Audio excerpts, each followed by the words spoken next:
Bismillahirrahmanirrahim. Assalamualaikum warahmatullahi wabarakatuh. Selamat pagi, salam sejahtera untuk kita semua. Alhamdulillah wa syukurillah, hari ini kita telah sampai pada materi ke-7 dari perkuliahan manajemen keuangan. Pada pertemuan sebelumnya teman-teman, kita telah membahas tentang konsep time value of money. Bagi teman-teman yang belum menyimak materinya, silahkan kawan-kawan akses videonya di YouTube. Ada materi saya simpan, silahkan dipelajari ya. Untuk pertemuan kali ini kita membahas tentang konsep dasar dari resiko dan pengembalian atau biasa disebut risk and return. Oke, kita mulai. Di dalam manajemen keuangan itu teman-teman, atau di dalam perusahaan itu, ada dua aspek yang sangat penting yang perlu ditemukan oleh manajemen. Nah, dua aspek itu adalah bagaimana tingkat pengembalian atau return dari investasi yang telah kita jalankan. Kemudian bagaimana risiko dari keputusan keuangan tersebut. Artinya begini, perusahaan itu kan akan hidup atau akan berputar atau akan menjalankan kegiatan operasional dengan menggunakan modal dari perusahaan tersebut. Nah, kemudian ketika kita ingin melaksanakan kebijakan-kebijakan, kita ingin melaksanakan kegiatan operasional, itu sangat perlu kita pertimbangkan terlebih dahulu atau kita planning.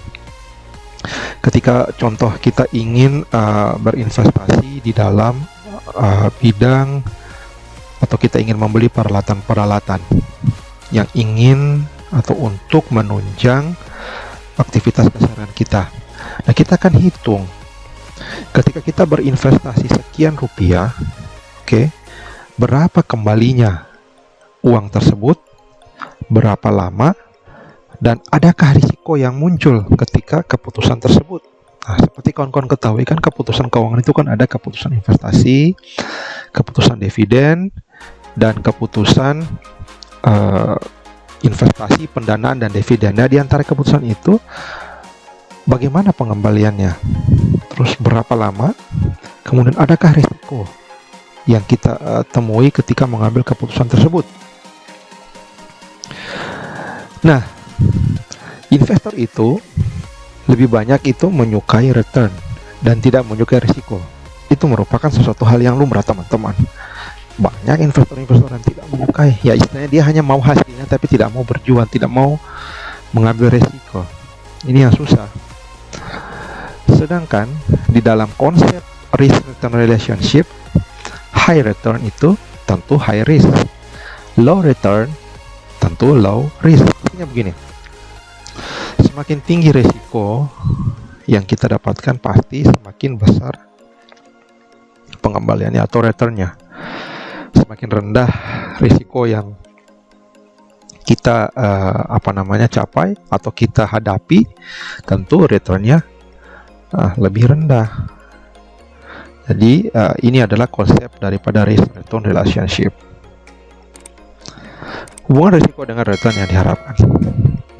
Hubungan antara risiko dan return harapan merupakan hubungan yang bersifat searah dan linear. Artinya, semakin besar risiko dari suatu aset, maka akan semakin besar pula return yang diharapkan atas aset tersebut. Begitupun sebaliknya teman-teman. Jadi ketika teman-teman ingin berinvestasi,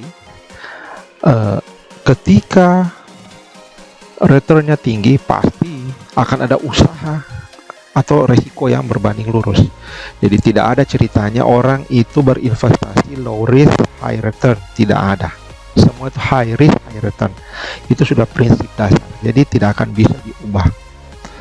Jika risiko yang kita hadapi itu besar atau tinggi, pasti returnnya juga sangat tinggi. Begitupun sebaliknya. Jadi itu adalah konsep dasar teman-teman.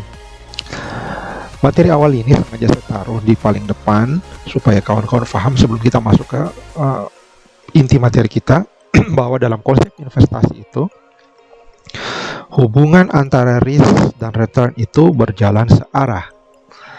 Kapan risiko yang dihadapi seorang investor itu dia besar atau tinggi, maka sudah pasti return yang dia dapatkan atau dia akan capai itu pasti akan tinggi.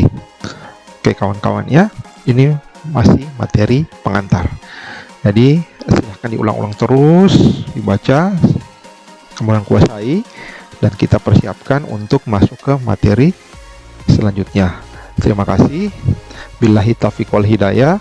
Assalamualaikum warahmatullahi wabarakatuh.